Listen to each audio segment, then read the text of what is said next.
It is Tiz the Law in front with 3/16 to the finish. Tiz the Law has a 4-length lead. He's left the others behind. Live from the backstretch at historic Saratoga Race Course, this is Racing Across America with Seth Merrow. Racing Across America is brought to you by Pinnell's Restaurant, a Saratoga tradition since 1922. 284 Jefferson Street, Saratoga, just minutes from the track. The Leah Auto Group, Leah Cars for life. Find them on the web at leahcars.com. The new Capital OTB wagering platform. Bet any place, anytime with the new Capital OTB wagering platform. CapitalOTBBet.com, the premier wagering site in New York State. And the Clubhouse Racebook. Can't make it to the track? Make it to the Clubhouse Racebook, 711 Central Avenue, Albany.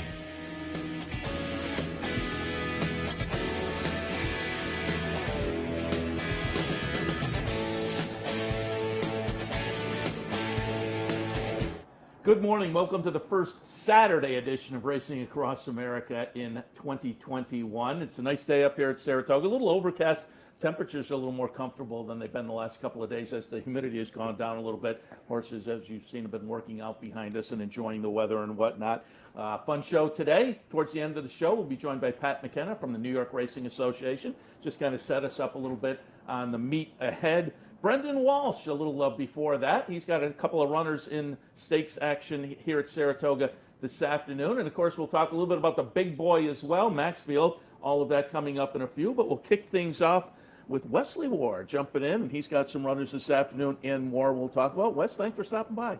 Thanks for having me on. Appreciate it. I appreciate your stopping by because I know Saratoga is a busy time of year. And one of the things I want to start right out with, because we were talking before we went on the air, and I asked if you ever work out horses back here, and you said you had. And I'll ask because it seems like when I ask trainers and they say yes, clear court is a little bit of a different atmosphere where it's a kind of a mental thing for the horses just to go out and kind of stretch their legs a little bit and get a refresher, it seems like.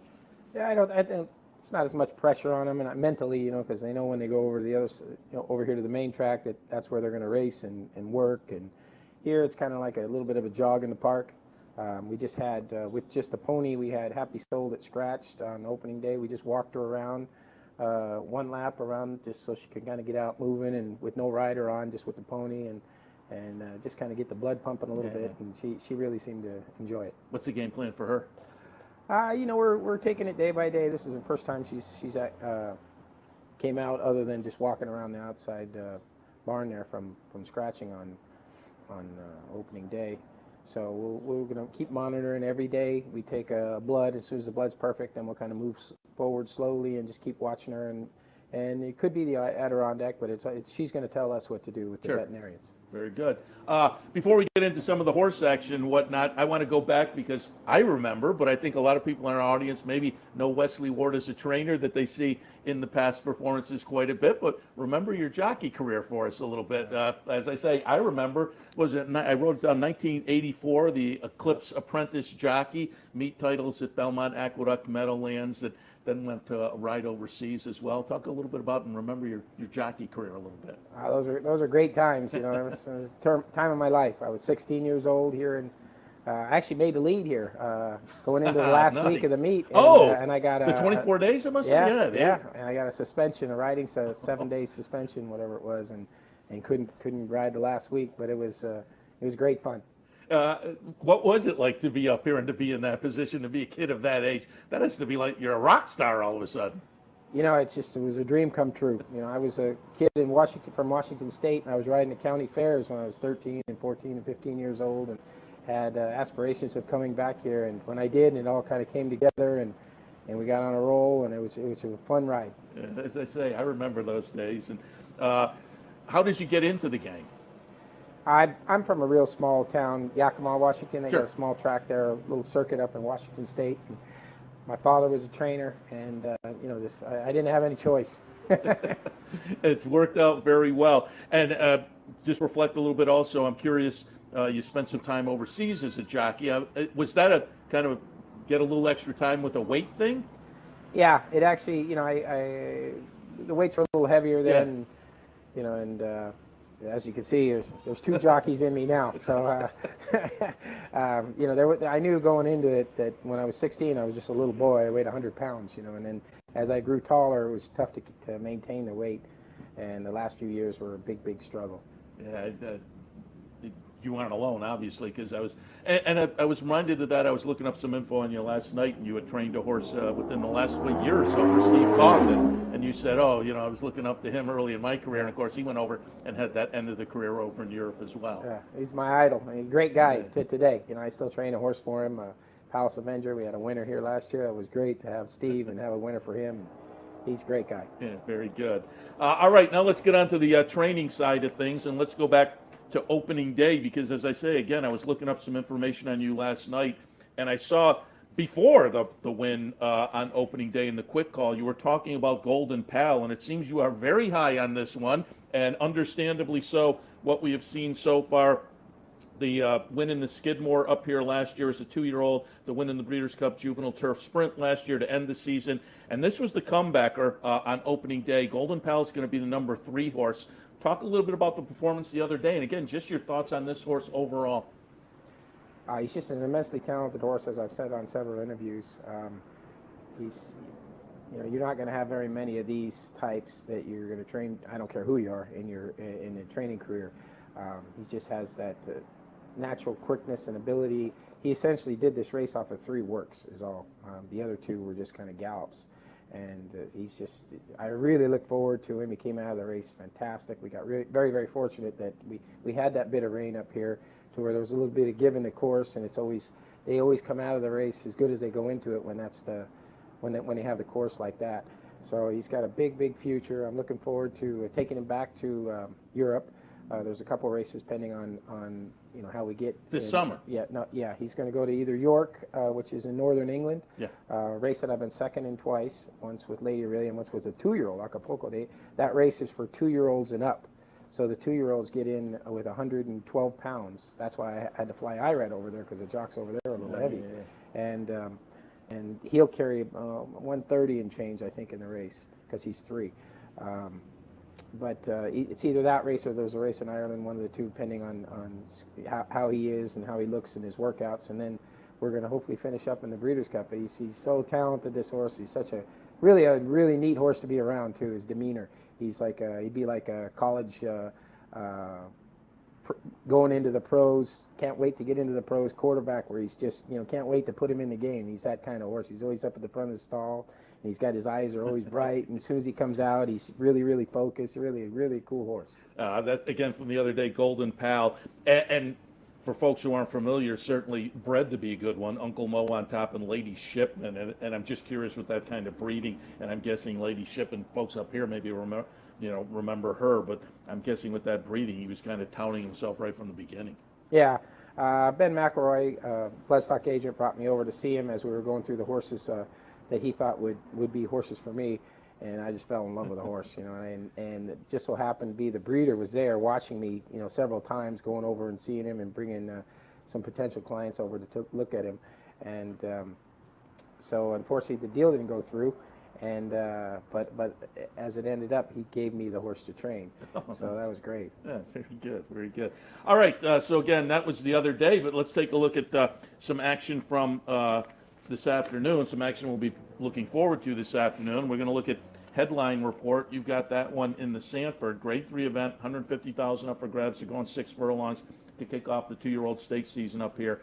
I pulled up the debut effort from Headline Report. He'll be the number 3 in here. John Velasquez on board that day down at Keeneland.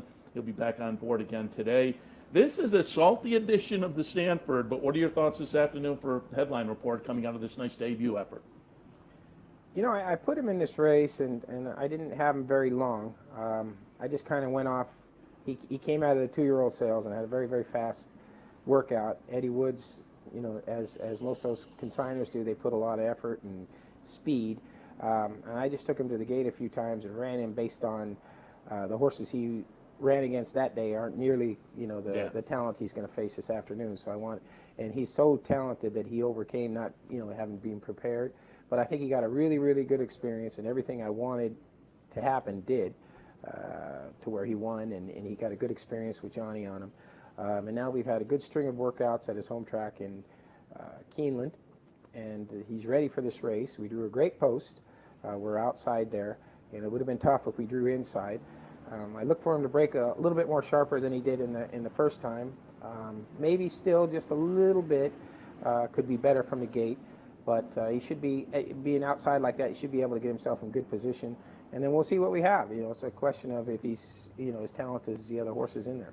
Well, after that win, was this your game plan coming right out of that? That was our plan from the onset prior to that race. Yeah, very good. And that was a 4.5 furlong race. Today 6 furlongs, and again, he looked pretty good getting it done there, obviously. And so that's today's Sanford. Let's also move on because you have a couple in tomorrow as well in the Coronation Cup, and we'll take a look at each of those separately. And let's start out with Wink. The Coronation Cup tomorrow, scheduled on the grass. We'll keep our fingers crossed as far as weather and whatnot.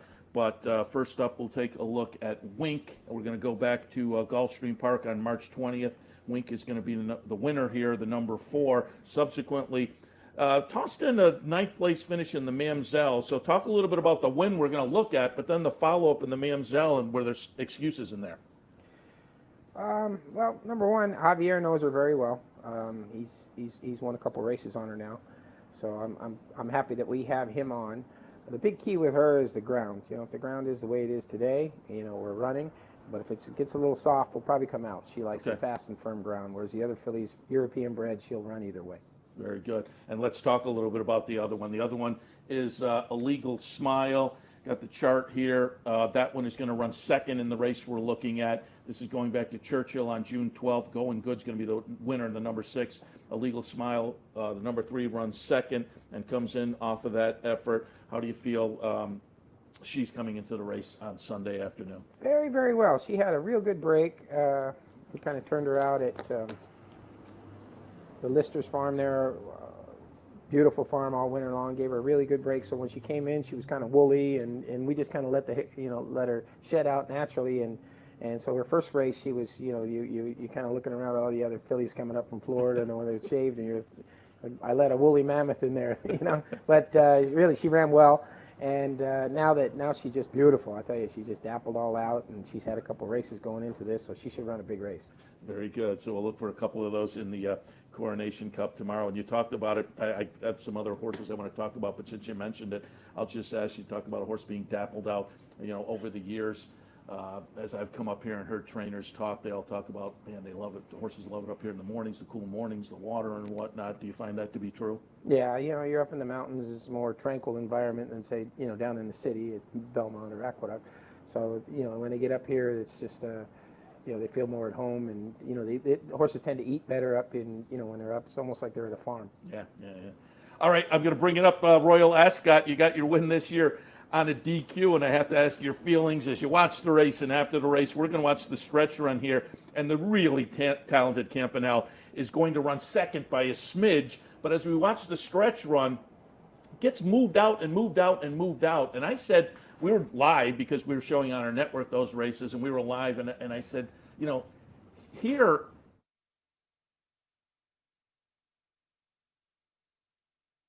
here than over there. So when they made the decision, to me it was a little bit surprising, although I thought warranted. But as we watch the race here, and again, you'll see a Campanelle 1 second, but does get moved out through the stretch. What was your feeling as the race was being run and then as they were adjudicating?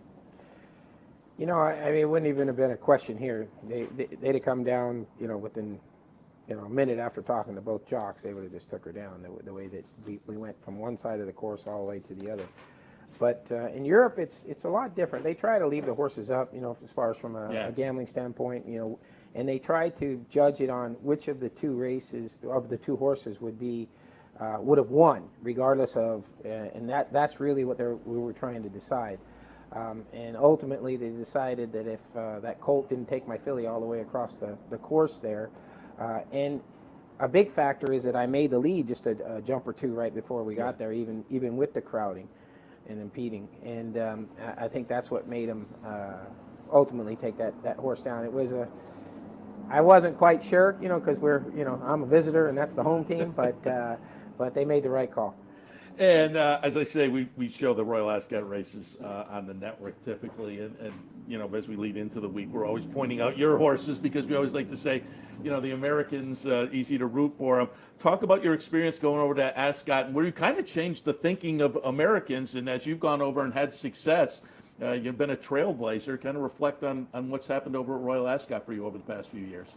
Well, it's just been it's been a life changer for me. I mean, I kind of target these races, and I've, got some very, very talented and fast horses that have gone over there for years and been successful. And so I'm, getting more of those horses in my barn, which is also leading to others. So it's opened up a lot of doors for me. It's just a great experience, and there's a lot of other trainers now going over.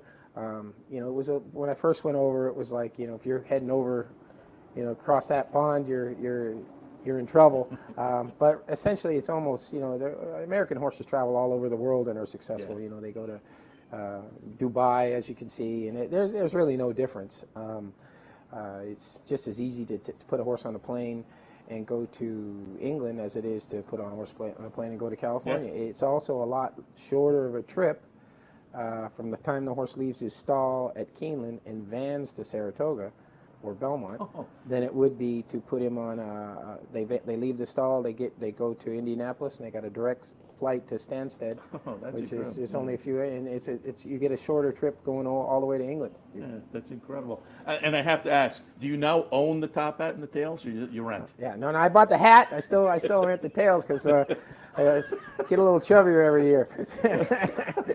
But for folks who don't know, most of the crowd is in the attire, right? Yeah, most of the people. If you're going to get into the royal enclosure, into the paddock, and up into the certain box sections, and it's an outing every year for hundreds of thousands of people that go throughout the course of the week.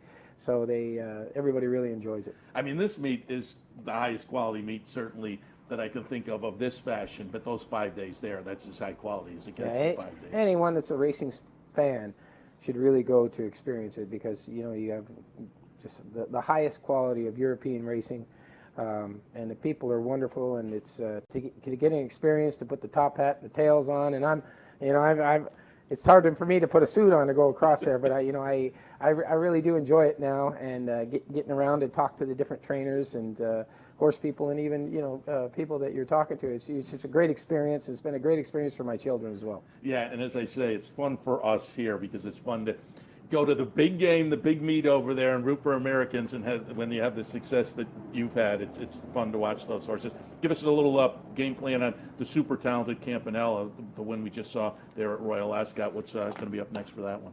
Well, unfortunately, with this filly, she's she's really a terrific 6 to 7 furlong horse would be her distance. There's nothing for her here, So it's 5.5 here, and nothing of any significant Group 1 races at this time of the year. So she's to go over and to be successful there twice, and she ships very well.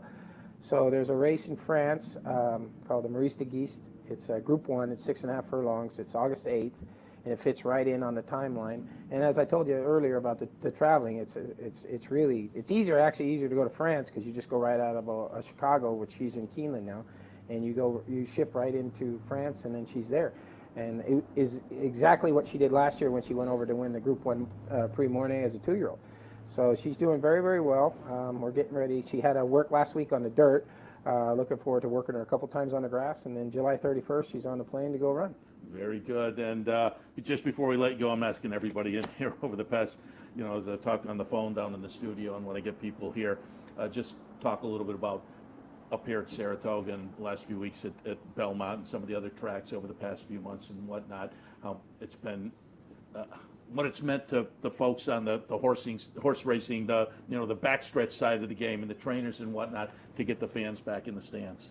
It's fantastic. To have it's a little bit eerie here, with no fans, and Royal Ascot. Well, nobody there. It was you just don't. We're so happy to have everybody back, and they're betting with breaking records. Yeah. They're betting with both hands now, and so it's fantastic. Yeah, I've said it the past 2 days, lots of smiles over there. People couldn't wait to get back. Well, Wes, we wish you a lot of good luck on the meet, and we are also going to, courtesy of Capital OTB, there's a Pinnell's gift card. Go over and grab some dinner on us. We appreciate your stopping by this afternoon. We wish you a lot of good luck on the remainder of the meet. See that? That's why I don't buy the suit, just the hat. The lasagna. Wes, we appreciate it. Thank you very much. Wesley Ward, again, some runners coming up today and certainly going forward, and always fun to watch over in Europe as well. We'll come back in a few. Brendan Walsh will join us. Stay tuned. Promotional consideration for Racing Across America provided by Pinnell's Restaurant, a 99-year tradition of serving the finest authentic Italian recipes made with the freshest ingredients. Pinnell's Italian Restaurant, a Saratoga tradition since 1922. 284 Jefferson Street, Saratoga, just minutes from the track.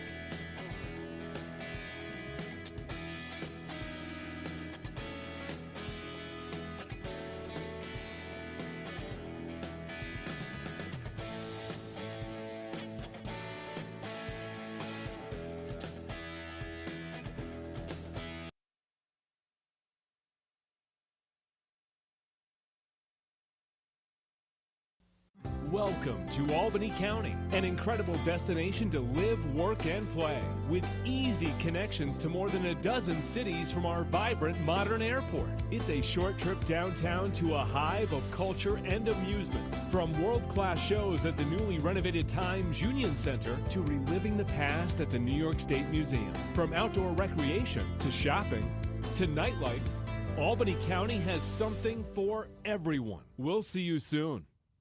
Birdstone is an outside front. They're coming down to the finish. Can Smarty Jones hold on? Here comes Birdstone. Birdstone surges past. Birdstone wins the Belmont Stakes. In front, but here comes High Chaparral. High Chaparral, the defending champ, to take it to Bob. These two arch rivals head to head with Joe Hart bearing down on them. It's going to be a three-horse photo finish in the turn. Here's the wire. Photo finish.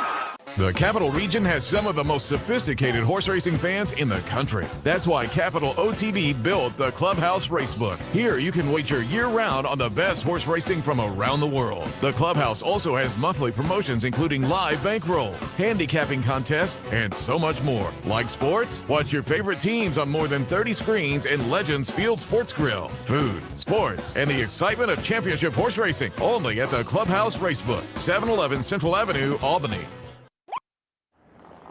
Welcome back to Racing Across America. As promised before the break, we are joined now by Brendan Walsh. He has some runners today, and certainly we will talk also the big boy coming up in a couple of weeks. But Brendan, good morning. Morning, Seth. Happy to have you on board to talk a little horse racing here at Saratoga. And we'll start out the way I ended with Wes Ward. I've been asking everybody what's it mean to the horsemen to get the fans back on track. It's fantastic. It's really nice, you know.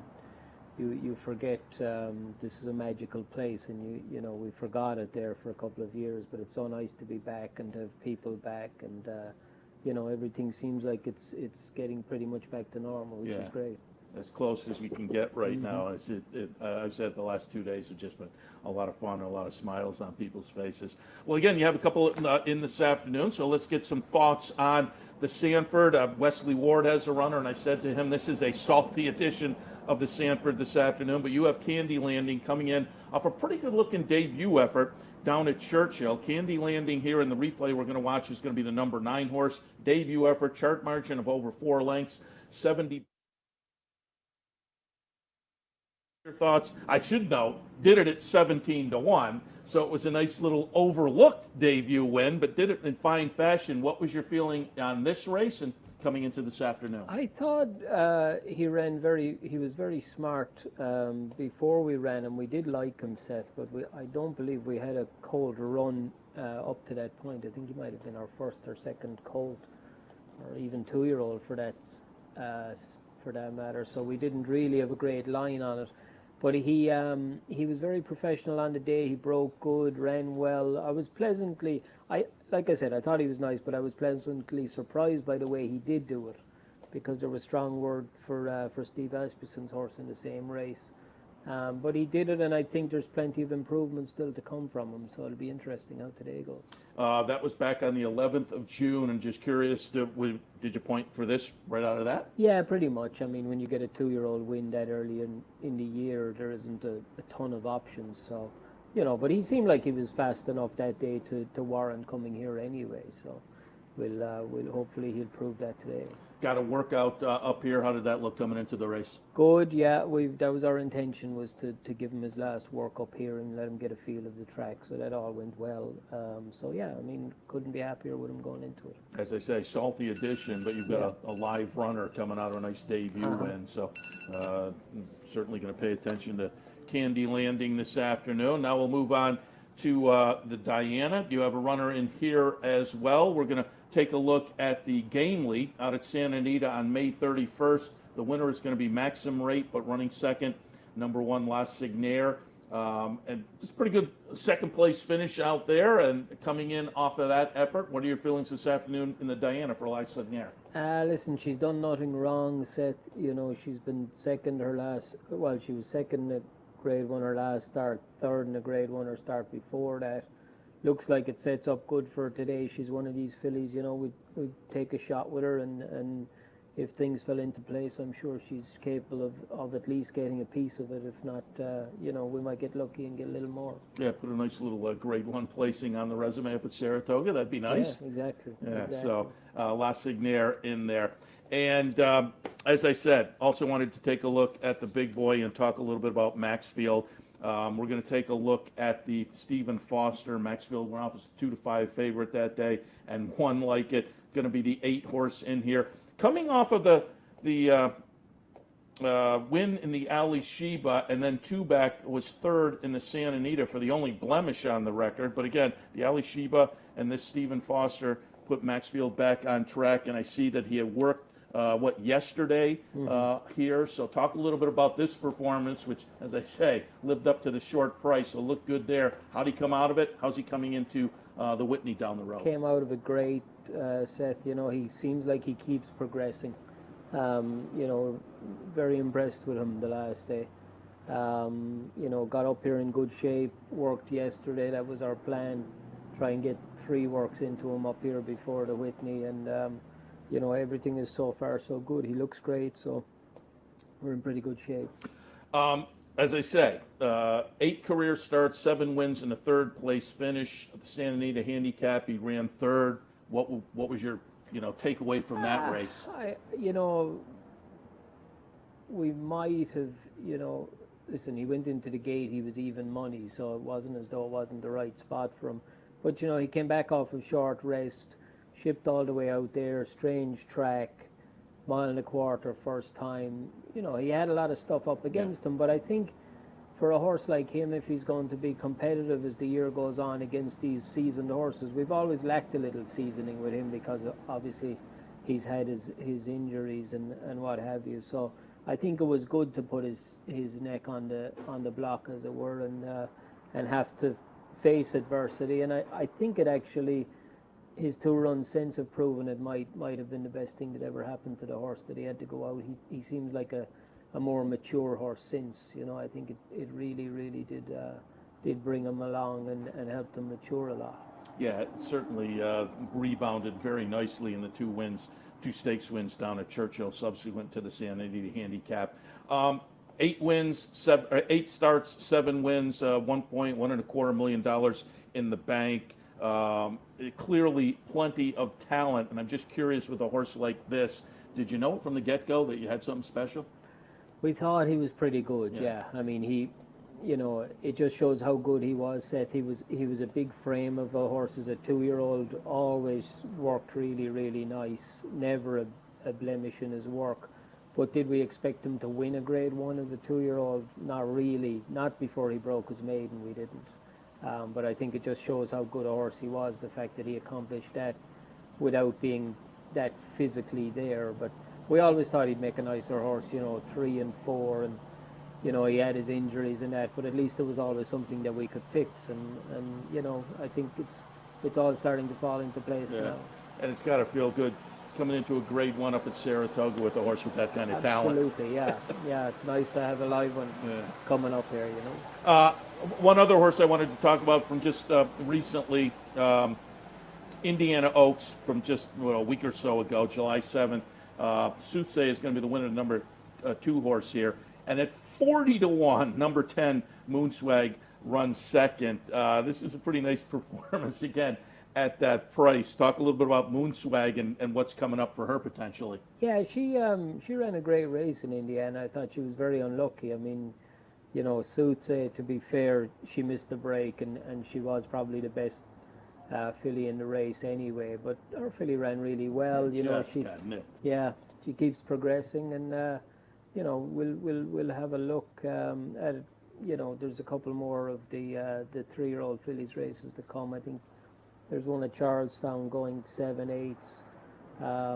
There's another one as well, escapes me right now, that we have in mind. Maybe the Monmouth Oaks as well, but Charlestown is probably more likely.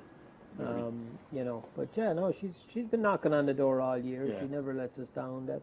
That was a good. You know, she was just very unlucky. It was a good opportunity to win a graded stake with her. I'm sure she'll get one at some stage. Talented, certainly. Been asking some of our folks when they come here if you've had, because we had the refurbishment across the street on the Oklahoma, you worked any horses over there and have any impressions? Yeah, we worked Maxfield on it yesterday, actually, Seth, and it was good. It's nice.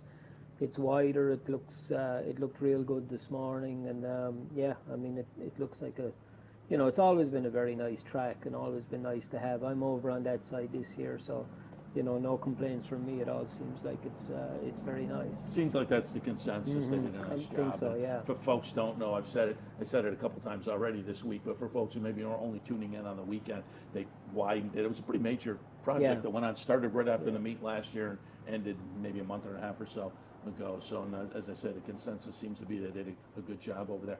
Always like when I get people in, we've had you before, so some of the folks may know it, but you know, we get a lot of new fans up here at Saratoga, and like to kind of introduce them to folks so they know a little more about the folks they're rooting for, and maybe make it a little easier to root. So talk a little bit about how you got into the game. Well, I from Ireland originally, Seth. You're kidding? Yeah. You know, so I grew up on a farm. We didn't actually have any horses, but I bugged my dad into buying me a pony when I was a kid, and you know, I've always loved horses. I don't know where that came from, but I've always been, you know, horse mad, and he bought me a pony, and I went to jockey school in Ireland and just progressed from there, you know, traveled the world with these magnificent animals. You know, been very lucky the whole way up, and you know, decided to have a go at training maybe, you know, 15, you know, more years ago. Started doing some work as assistants to various people, and I think this is my 10th year now actually as a trainer. So you know, it's been going good. It's been progressing nicely, and we've had our best year yet this year so far. So. And your main base most of the year? Mainly out of Kentucky. Right. Yeah, Churchill and Keeneland and that, but winter time we've been going to Florida since I started, and this is our 4th winter now we've been going to the fairgrounds in New Orleans. So, you know, talk a little bit about bouncing around many tracks, and you know, having started in Europe as well.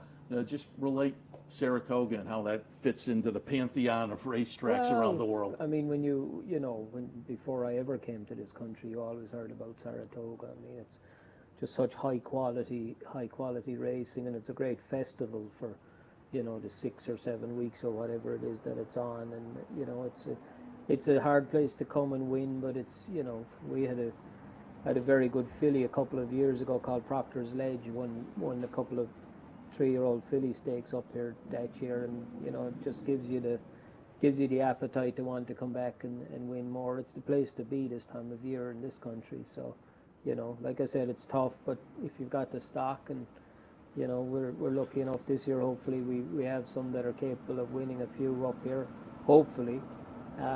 Yeah, so no, listen, like I said earlier, it's a magical place. Yeah, and hopefully it's a magical meet for you as well. You have some coming up today, but also we're looking, as they say, for the big boy Maxfield on Whitney Day, and coming into it obviously in very good form. Brendan, we appreciate your stopping by. And as a show of appreciation, we have a gift card to Jacob Nanthy's downtown for dinner. So enjoy that and enjoy the rest of the meet as well. We appreciate your visit. Not at all. My pleasure. Very good. Brendan Walsh, again, runners today in Maxfield coming up a little bit later on. We'll head to a break.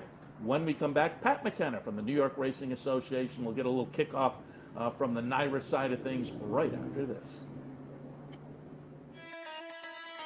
Promotional consideration for Racing Across America provided by Jacob and Anthony's American Grill, featuring classic American recipes from the past with a modern presentation.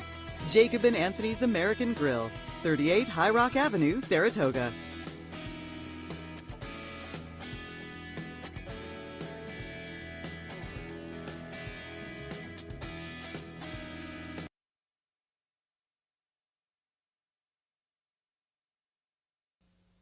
Where's the best place to find your favorite teams, your favorite food, daily drink specials, and wagering on live horse racing? Legends Field Sports Bar, 711 Central Avenue, Albany. Get your game on day or night with 75 flat-screen TVs, tournament-style pool tables, a private banquet room, and live horse racing. So if someone asks you, where's the best sports bar in the capital region? Tell them Legends Field Sports Bar, inside the Clubhouse Racebook, 711 Central Avenue, Albany. Capital OTB is now streaming live on Roku. The RTN Racing channel on Roku lets you watch OTB TV live through your Roku device or your Amazon Fire Stick, rather than being limited to computers and mobile devices, which means you can now watch OTB live wherever you are. Simply open Roku, scroll to find the RTN channel, then click on OTB TV.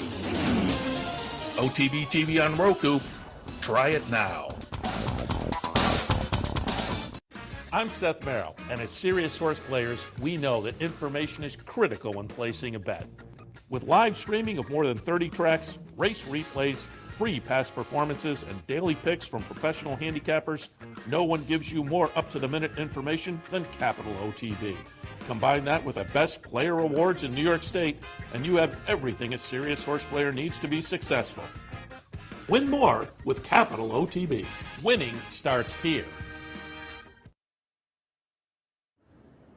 Welcome back to Racing Across America. As promised before the break, it is the Senior Director of Communications from the New York Racing Association, Pat McKenna. Pat, good morning. Good morning.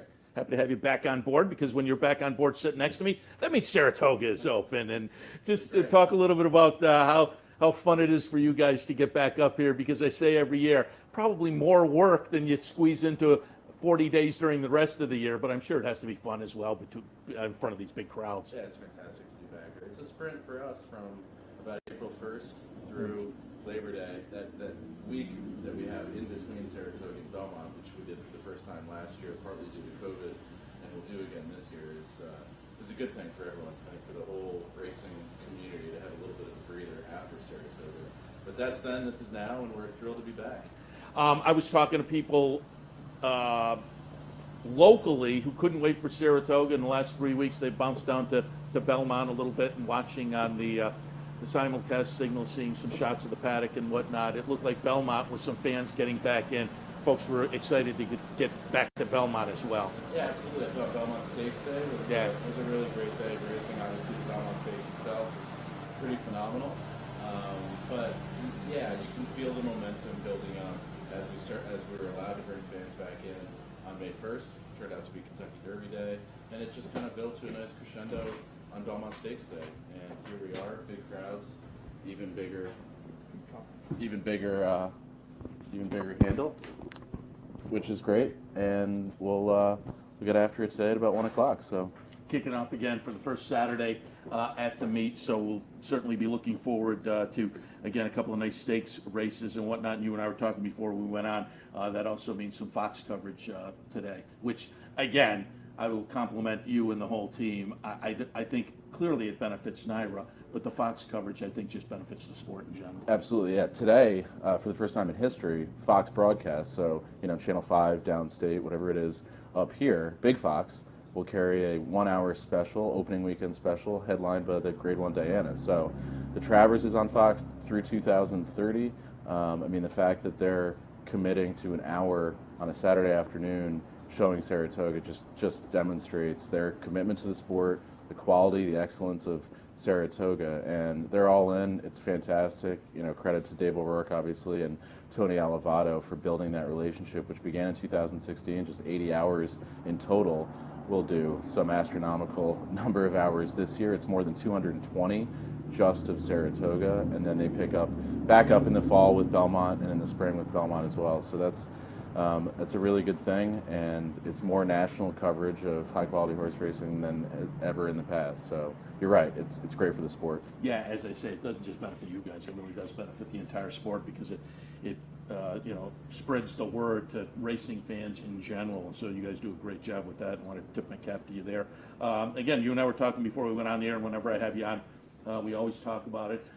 Gives you a chance to maybe tip your cap to the folks in the press office, because you guys do a great job. Again, as I say, this 40 days, you guys are really hustling. Opening day, all the local TV stations are here and the local media. You guys are servicing them. But it's not just opening day or the big days. You guys are out doing the notes and on the backstretch, and if you check the website or the local newspapers for the press releases, you guys are really doing a lot of great work just to pump up and the Saratoga meet and keep people informed day in and day out of what's going on. That's right.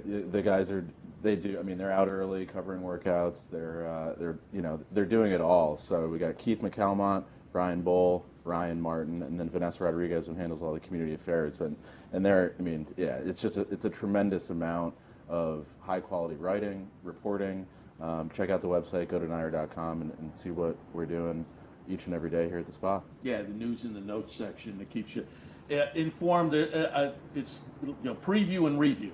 There's a lot of looks at what's upcoming, but also a lot of recaps of stakes action as well, and some of the major races. And this meet is not just stakes races. The 2-year-old races are all important. They lead into stakes action. Again, reflect a little bit on what it means to you in the press office when there's a big crowd like this on track every day. Yeah, it doesn't actually change our job too much. Last summer, for example, was just as busy as this summer, but it means the world to have fans back to see this track the way it should be.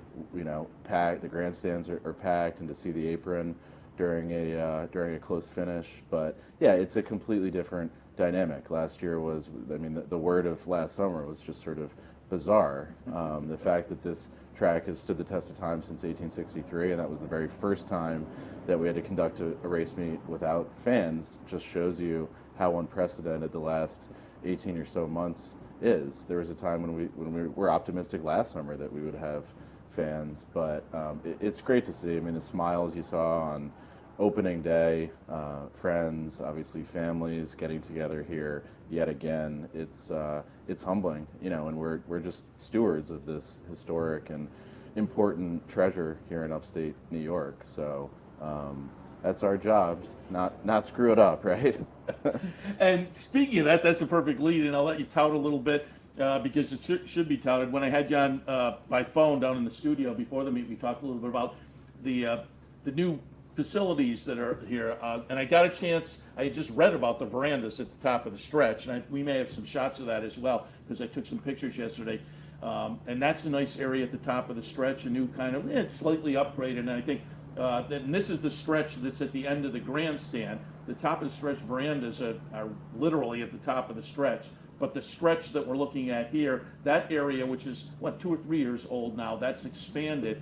And the area that I think is going to be a lot of fun on the first turn, the tailgaters at the turn area, where people can kind of pull up their cars, and there's picnic tables over there right on the first turn. I think that's going to be a lot of fun. That's the verandas right there. So really 3 new facilities, and again, moving the Saratoga facility into the 21st century, but clearly maintaining the historical charm of the facility. That's the goal, and these pictures do it justice. It's a complete reimagining of that entire end, that end of the grandstand. Began with the redevelopment of the stretch, which was an underutilized. That area was really only used on Travers and maybe Whitney Day. Yeah. It was pretty quiet down there. So it was a reimagining of that entire area. So the stretch continues to expand, and then that new spa veranda. Those covered spaces are important because it gets pretty hot on that tarmac, and that's a big upgrade, and it's perfect for sort of 30 to maybe 40, which was a size group that we didn't have great accommodations for in the past. So maybe a special event, a birthday party, graduate, anything and everything. But we'll be interested to see how fans utilize it and appreciate it. We think it's a good new area. Yeah, it definitely, when I walked down there the other day, there was some groups in there. They were enjoying themselves. The stretch, as I say, a couple of years old now, but that has become very popular, and the expansion, I'm sure, will just benefit that, and the tailgaters on the turn, I think, is going to be a lot of fun as well. Rest of the facility, things are pretty much, picnic tables in the backyard and the benches on the apron and whatnot, pretty much what we've seen year in and year out as far as the fans. Yeah, absolutely. It felt to us like people were and are yearning for a return to the familiar in a lot of ways. That's what, so that's what this facility is so well suited for right now. We want people to feel when they step through those gates as if the last year didn't happen, and here we are back at the spa in the same way that we've always been able to enjoy it, with a free-flowing open backyard, the ability to bring in your own food and beverage back there, and then all of these new kind of differentiated hospitality areas. We're hoping that these are additions. We're never trying to take things away, except for, I'll mention, that paddock tent, which was often an impediment to the public's ability to see and experience horses in the paddock. So that was something that Dave O'Rourke committed to. We pulled it out last year, and it won't go back. So there are some new picnic tables in there. Perhaps a small thing, but significant, because we want people to be able to enjoy the paddock. It's one of the best ways, especially for young people who may be experiencing the track for the first time, to see horses up close and personal, to see that relationship between trainers and owners and jockeys, and ultimately the horse is a great way to develop new fans. Yeah, I 100% agree. That's prime real estate there, and to get the new fans there looking at the horses in the paddock, that was a great move. The tent probably served its purpose and its time, but now there are other options for those people. Exactly. Yeah. So again, that was a great move as well. But Pat, we'll let you go get back to work because it is a busy time. But I wanted to get in to kind of kick the meat off. We'll have Dave O'Rourke in tomorrow to give a little perspective from the top of the chain at NYRA. Looking forward to that as well. But I appreciate your visit this morning. Thanks a lot, Seth. Appreciate it. Pat McKenna from the New York Racing Association. We'll take another break. Be back in a few to wrap it up. Stay tuned. Thanks, Pat. Where's the best place to find your favorite teams, your favorite food, daily drink specials, and wagering on live horse racing? Legends Field Sports Bar, 711 Central Avenue, Albany. Get your game on day or night with 75 flat-screen TVs, tournament-style pool tables, a private banquet room, and live horse racing. So if someone asks you, where's the best sports bar in the capital region? Tell them Legends Field Sports Bar, inside the Clubhouse Racebook, 711 Central Avenue, Albany. Capital OTB is now streaming live on Roku. The RTN Racing channel on Roku lets you watch OTB TV live through your Roku device or your Amazon Fire Stick, rather than being limited to computers and mobile devices, which means you can now watch OTB live wherever you are. Simply open Roku, scroll to find the RTN channel, then click on OTB TV. OTB TV on Roku. Try it now. Welcome to Albany County, an incredible destination to live, work, and play, with easy connections to more than a dozen cities from our vibrant modern airport. It's a short trip downtown to a hive of culture and amusement, from world-class shows at the newly renovated Times Union Center to reliving the past at the New York State Museum. From outdoor recreation to shopping to nightlife, Albany County has something for everyone. We'll see you soon. Welcome back to Racing Across America as we wrap up our first Saturday broadcast from Saratoga 2021. It's fun. It's been fun. Thanks to Pat McKenna from the New York Racing Association. Thanks to Brendan Walsh. Thanks to Wes Ward for kicking off our Saturday coverage. Really appreciated their taking the time to get in a visit, and rooting for them today and going forward at the meet as well. Let me hit you with some of the promos that are coming up via Capital OTB. Today, the Saratoga Syndicate's running. I'm virtually certain the Syndicate is sold out for this week. But just a reminder, for a $50 fee, you get in a $1,500 pick play. So for a really modest amount of money, you can have a lot of fun and get in a big pick ticket at Saratoga, and it'll happen every Saturday during the meet. Check out the website starting on Sundays. That's when the sign-ups start, and it is first come, first serve.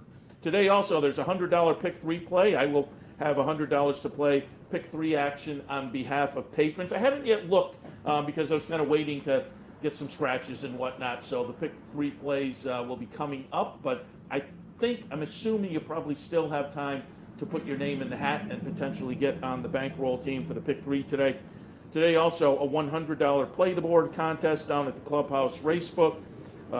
Sunday it's going to be a show pool promotion. Sunday the pick 4 and the match bet down at the Clubhouse Racebook. So a lot of great action coming up over the next couple of days. Just some of really a meet-long group of fabulous promotions that you will want to keep aware of. Somebody asked me about the low roller up here. People have asked me about that. And the low roller is back this year. That'll kick off tomorrow up here if you're interested in that on the trackside side of things. So keep that in mind tomorrow, low rollers. And then I think it's every Thursday and Sunday up here if you're a low roller player. So keep that in mind. All right, I'm going to wrap it up for this edition of Racing Across America. Tomorrow morning, 9 a.m. the Handicappers Report as usual, but 10 a.m. it's Loose on the Lead. Steve Bick and I kick off the Loose on the Lead season tomorrow. Steve, of course, down at Monmouth this afternoon for the Haskell. Don't forget, it is Haskell Day, so you can take a look at that card as well. Lots of great stakes action down in New Jersey to play along with also, so keep that in mind. Steve coming back this evening, and he'll be here for 12 noontime? Yeah, noon. I'm being told in my ear, noontime post time at Monmouth today, so keep that in mind as well. But tomorrow, Steve will be sitting right next to me to kick off Loose on the Lead. I know a lot of people on the front side have asked, where's Steve? When's he get? Tomorrow, he'll be in. Otherwise, we're going to wrap things up, but we're going to, on the way out, play a little tape.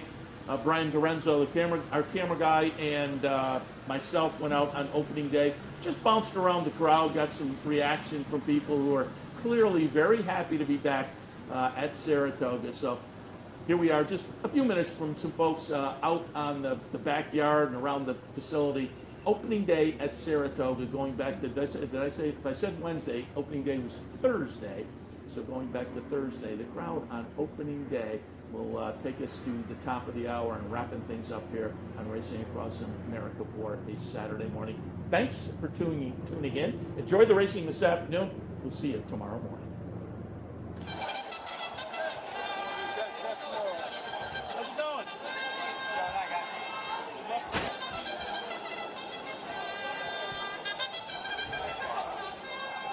For the start of the 2021 Saratoga meet.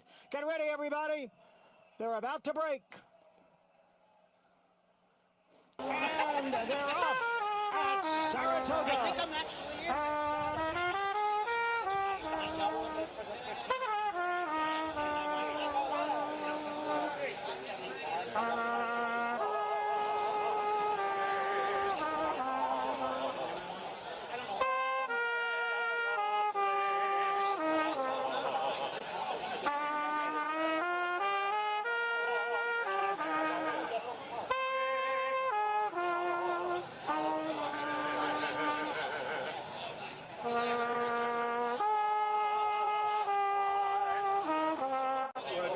here.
to opening day 2021, the return of fans, and playing before a full house again for the first time? Well, I've been playing at racetracks for 30 years, and they all have the same thing, thoroughbreds, in this case, the best jockeys in the world. But the difference is the people. These are vibrant, lovely people, and I couldn't adore them more than I do. And I was just playing, I have this friend for many years, and John's a singer, the gentleman who was just here singing. A couple of times here he comes, and we just randomly pick some of them to play for, usually a show tune. But I always wanted to get a good one on Kelly, so that was from West Side Story. And she and Dave come many weekends every summer, and that's the reason I love Saratoga. It's because of these people. They're just fabulous, vibrant people. All right, I know this guy's a regular, but nobody was a regular last year. Talk about opening day and how fun it is to be back here. Hey, opening day is always Christmas Day for everybody, but now you feel like you're spending Christmas, with 25 to 30,000 of your closest friends. So I'm just glad, Christmas Day, sometimes you get snow, and we've been getting a lot of summer snow recently, but it's a beautiful day, not a cloud in the sky. There's not a better place on earth to be for 40 days, and you have to be here on opening day and enjoy this, especially after what we've been through. Talk about being here opening day. I just think it's great to feel some sense of normalcy and see people that we haven't seen for a couple of years, and just get back to such a special place and connect with so many people that just love to be here and love the game.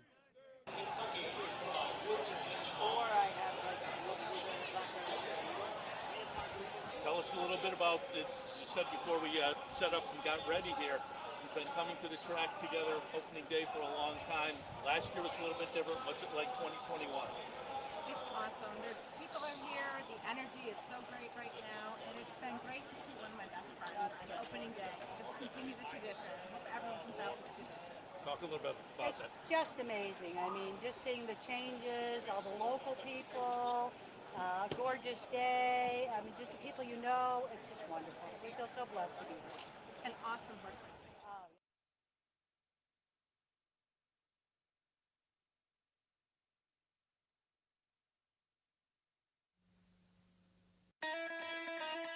You've been watching Racing Across America. Racing Across America has been brought to you by. Racing Across America is brought to you by Pinnell's Restaurant, a Saratoga tradition since 1922. 284 Jefferson Street, Saratoga, just minutes from the track. The Leah Auto Group, Leah Cars for life. Find them on the web at leahcars.com. The new Capital OTB wagering platform. Bet any place, anytime with the new Capital OTB wagering platform. CapitalOTBBet.com, the premier wagering site in New York State. And the Clubhouse Racebook. Can't make it to the track? Make it to the Clubhouse Racebook, 711 Central Avenue, Albany.